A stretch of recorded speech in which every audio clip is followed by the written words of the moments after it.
You know that feeling when someone says something so out of pocket it just punches a hole in your soul and leaves it whistling in the wind? It was a Tuesday. I remember because I had leftover Chipotle for lunch and regretted it the second I got back to the office. The evening was already tense. Ellie was pacing around the apartment like a cat with an agenda, muttering about how the dish soap doesn't replace itself, and the shower drain looks like it's growing fur. I tried to keep things light. Made a joke about the drain maybe needing its own TikTok account. She didn't laugh. Instead, she turned to me, arms crossed, eyes sharp as box cutters, and dropped this little gem. You can't even shut up during sex. It's like you're giving a TED Talk instead of fucking me. Boom. No screaming. No drama. Just that one sentence. Clean, precise, fatal. I stood there, holding a mug of lukewarm chamomile like a war veteran gripping his last grenade. I didn't even argue. I just shut up, literally. Next morning, I got dressed for work in silence. No, hey, you seen my black belt? Or want me to grab you a coffee on the way back? Just zipped up, brushed my teeth, kissed her on the cheek out of habit, and left. She thought I was sulking. I could see it in her eyes. But this wasn't about pouting or guilt-tripping. This was protest. A full-blown, grown-ass man's silent. Rebellion. I didn't slam doors. Didn't ghost her. Just started communicating strictly through gestures and glances. I became a one-man mime show. At one point, I even pointed at the empty laundry basket, shrugged, and walked off like I was auditioning for America's Got Passive Aggression. At first, Ellie found it funny, rolled her eyes, called me the world's first introvert extrovert. But by day 3, her smile was gone. She started asking real questions, stuff like, "Are you okay?" and "Is this permanent?" I just nodded or didn't. She thought I was being dramatic. Truth is, I was just tired. Not the kind of tired a nap or a double espresso fixes. The kind where your brain keeps looping the same damn question. Was that just frustration talking? Or was that the truth leaking out? Because when someone tells you mid-argument that you're a walking podcast even in bed, it makes you wonder if maybe, just maybe, they've been biting their tongue for way longer than you thought. And that's when the gears started turning. Little things, at first. Like how she didn't pick up the phone when I called from that work trip in Frankfurt. I figured she was asleep, then remembered the time zone. She should have been wide awake, or when she came home 2 weeks ago with a bottle of Chilean Carmenere, said, "It was a gift from the office." Only, she hasn't worked from an office since the pandemic. Her office is a MacBook and a beanbag in the corner of our living room. Then there were the hang-ups. You know when someone calls and you pick up and it just disconnects? Happened 3 times in 1 week, too random to ignore. Now, I'm not the jealous type. I don't scroll through her phone when she's in the shower or ask about every male name that pops up in conversation. But I'm not stupid either. So I did what any rational, insecure, slightly tech-savvy man would do. I called Phil. Phil's a former co-worker, now an IT consultant who basically lives in his mom's basement surrounded by 5 monitors, a cat named 404, and enough empty Red Bull cans to build a small canoe. He owed me a favor from back when I covered for him. During that Christmas party incident involving the karaoke mic, 2 interns, and a questionable rendition of Santa Baby. Long story short, Phil helped me install something. Nothing shady, just software. Think of it as a digital mirror, something that let me see what was happening on Ellie's laptop without her knowing. Just to ease my mind. Except it didn't. Because 3 days later, I got an email from Phil titled, "This is gonna sting, bro." It had a zip file. Inside, screenshots, logs, tabs, and one name repeated enough to make me nauseous. Leo. Apparently Leo is a tattoo artist. From our neighborhood. Bald head, muscular arms. The kind of guy whose Instagram is all ink and abs and bad life advice disguised as captions like, "Pain is temporary, art is forever." And in those messages between him and Ellie, it wasn't just jokes and emojis. It was flirtation. Real. Casual, comfortable flirtation. The kind that doesn't happen overnight. One message said, "Your place feels so peaceful now. I can actually think without all the chatter." Another, "Maybe next time we go to the Lantern, we don't order wine. Just dive into dessert. The Lantern. The same wine bar I begged her to check out with me last fall. The one she said was too pretentious and probably has $17 hummus. And now she's planning dates there? I stared at that screen for a long time. Not angry, not even heartbroken, just weirdly detached. Like I was watching a movie I'd seen before, only now realizing I missed the first half. She'd been slipping away in plain sight. And I'd been too busy narrating our lives to notice. I didn't plan on confronting her that night. I was supposed to have a team call with our Berlin office, but the Wi-Fi at the co-working space went full potato, so I headed home early. Figured I'd order some Thai, maybe sit in silence and reflect on the slow collapse of my marriage like a modern philosopher with pad CU. Ellie's car was in the driveway. Lights on. Shower running, I walked in like I was trying not to wake a sleeping bear. The place smelled like lavender and steam. On the edge of the bed was her phone, face up, unlocked. I swear I didn't plan on snooping, but when someone hands, "I bought you a smoking gun?" You don't ask for the user manual. I tapped the Messages app. First thing I saw? A picture. Not a picture. The picture. Ellie, naked. Tasteful lighting. Taken in that downtown tattoo studio with the neon, ink, and intuition sign in the background. I recognized it because it's where I got that dumb compass. Tattoo on my ribs that everyone thinks is a spider. Caption underneath, "For your eyes only." Don't make me regret this. Too late for that. I scrolled back a bit. Nothing overly sexual, just inside jokes, compliments, memes. But it was the emotional intimacy that hit me hardest, the kind you can't fake, the kind that says, "This is who I'm really myself with now." Then I heard the water shut off. I stood there, heart pounding like a war drum, phone in hand. She stepped out in a towel, saw me, and froze. Me. So, ink and intuition, huh?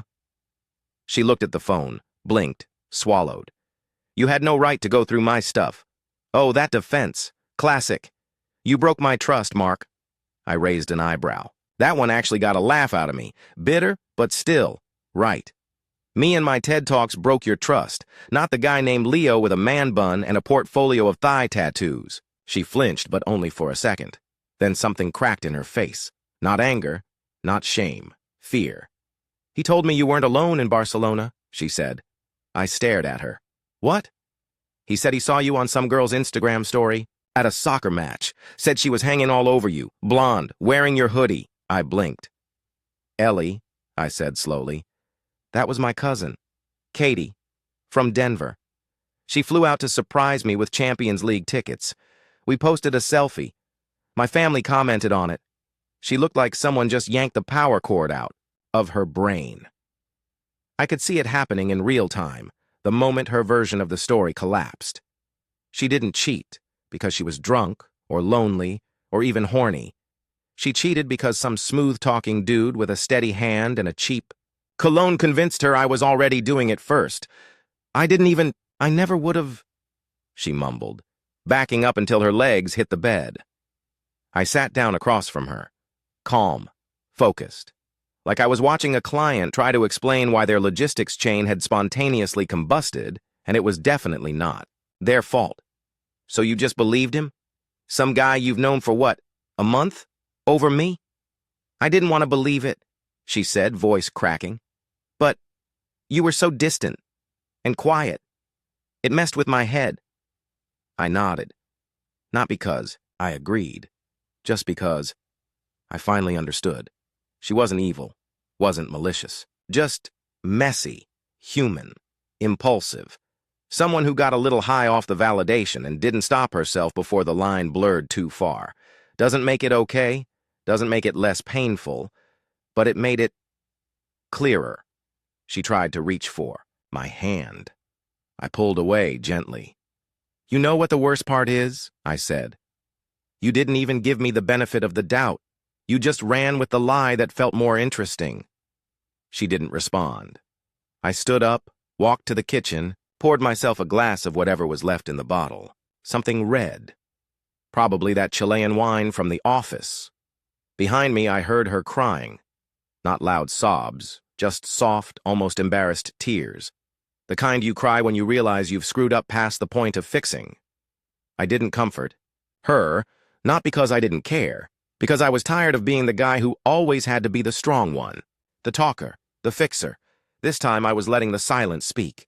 That night, I slept on the couch, didn't even grab a blanket, just laid there, staring at the ceiling, wondering if this was what the beginning of the end felt like, or just the end of the beginning. The next morning, she was still in bed when I left. I wrote a note and left it next to the coffee machine. I'm going to my parents for a while. Don't call. Packed one bag. My essentials, jeans, chargers, one pair of decent dress shoes, and my old college hoodie, the one that still smelled, like stadium popcorn and bad decisions. I didn't feel heroic, or heartbroken, or even angry anymore, just done. You'd think leaving your wife would come with some cinematic moment. A slammed door, rain pouring down, maybe even a dog barking in the distance for dramatic effect. But no. I left on a quiet Thursday morning. Birds chirping, garbage truck rolling, down the street. Ellie still curled up in bed, probably dreaming about simpler times, before Leo, before the Lavender Shower Chronicles, before the TED Talk burn that started it all. My parents were thrilled to see me. Not because they knew anything, just happy their grown son had come home like a prodigal logistics manager. Mom made grilled cheese like it was a healing ritual. Dad offered me whiskey at 10 a.m., which I politely declined, then accepted 15 minutes later.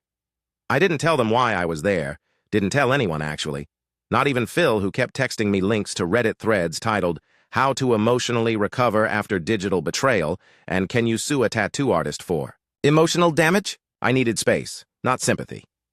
Then, 4 days in, I got a message from Leo. Yep, Leo. No greeting, just, dude, this wasn't supposed to go down like this. I messed up. I was just talking shit, man. I didn't think she'd actually... That was it. No apology, no responsibility, just a big oopsie wrapped in cheap bravado.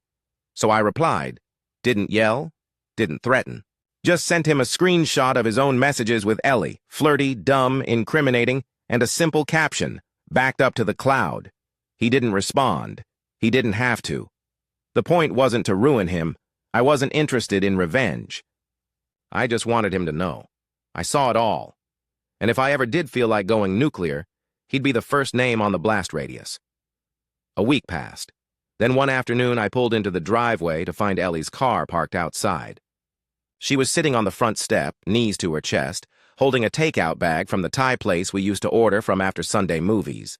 She stood when she saw me, eyes red, hair messy, like someone who'd cried, paced, cried some more, then gave up and drove across town with nothing but a hope and a pad ki mao. Hey, she said softly. I didn't say anything, just looked at her. She started. I don't know where to begin. I messed up. I know that. I don't expect anything from you. I just had to say I'm sorry. In person. I know it won't fix things. I know it doesn't erase anything. But I needed you to know I'm not that person. Or I wasn't. Before. I let her talk. Didn't interrupt. Just listened. When she finished, she looked up at me, trembling. Do you hate me? I sighed. Not loud, just enough for her to hear it. I don't hate you, I said. I don't have the energy for that.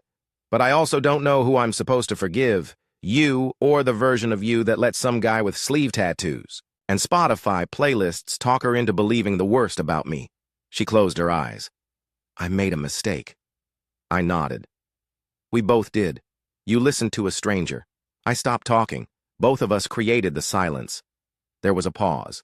So, is this it? She asked. I looked at the bag in her hand. You still get it with extra basil? She laughed a little, wiped her face. Yeah. I reached for the bag, took it, then gently set it on the porch. Ellie, I said, I'm not angry. I'm not trying to punish you, but this thing between us, it's broken. Not shattered, just warped. Bent in ways I don't know how to fix. She nodded, already tearing up again. I'm not saying I'll never talk to you again, I added. But I'm also not pretending like this didn't happen. It did. And it changed something. She stepped forward. I stepped back. I need space, I said. Real space, the kind where no one's refreshing their inbox waiting for a sign. She tried to smile through it. Failed. Is there anything else you want to say? She asked. I thought about it. Then I gave her the truest words I had left. When silence becomes the only way to communicate, it means there's nothing left to say. I walked inside, closed the door behind me, and let the quiet finally feel like peace instead of punishment. No music, no TED Talks, just me, alive.